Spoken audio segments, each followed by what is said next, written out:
Hello, welcome to my channel. ఈరోజు వీడియోలో గుడిలో పెట్టే దద్దోజనం రెసిపీని మీతో షేర్ చేయాలనుకుంటున్నాను.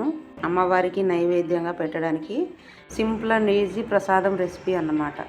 హడావిడి లేకుండా త్వరగా తయారు చేసేసుకోవచ్చు. ఈ కొలతలతో చేసుకుంటే నోట్లో కమ్మగా అలా జారిపోతుందండి. అస్సలు గట్టిపడదు.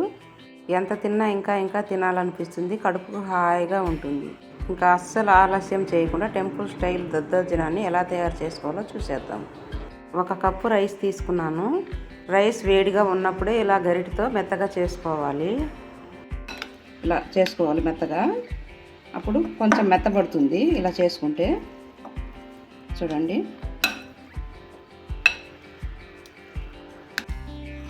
ఇలా. ఇందులోకి 1 కప్పు రైస్ తీసుకున్నాను. 1 కప్పు రైస్కు 1/2 కప్పు పాలు వేసుకోవాలి. బాగా కలుపుకోవాలి.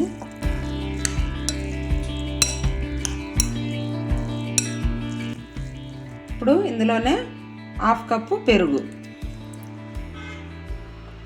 ఇదంతా పూర్తిగా బాగా కలుపుకునేయాలి. ఇలా అంతా బాగా కలిపి పెట్టుకోవాలి.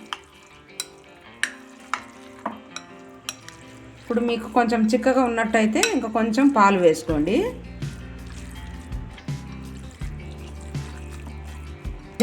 ఇలా లూజ్గానే ఉండాలి, మళ్ళీ చిక్కబడిపోతుంది.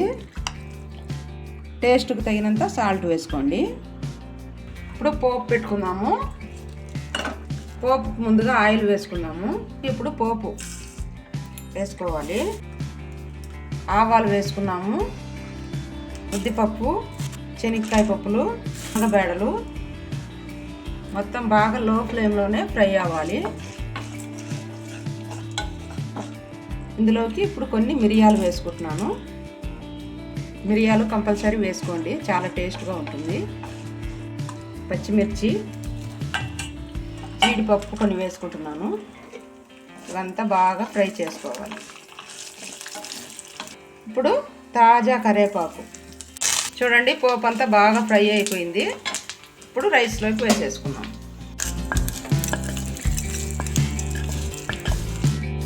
ఇప్పుడు ఇదంతా బాగా కలుపుకోవాలి. గుడిలో పెట్టే కమ్మనైన ప్రసాదం తయారైపోయినట్టే. చాలా ఈజీగా చేసేయచ్చు కదా. మీరు కూడా పండగలకు అన్ని ప్రసాదాలతో పాటు ఈ ప్రసాదాన్ని కూడా ట్రై చేయండి. ట్రై చేసి టేస్ట్ చేసిన తర్వాత మీ కామెంట్ని నాతో షేర్ చేసుకోండి. లైక్ చేయండి, మీ ఫ్రెండ్స్కి, రిలేటివ్స్కి షేర్ చేయండి. మరిన్ని టేస్టీ క్విక్ రెసిపీస్ కోసం మన ఛానల్ని సబ్స్క్రైబ్ చేసుకోండి. Thank you for watching.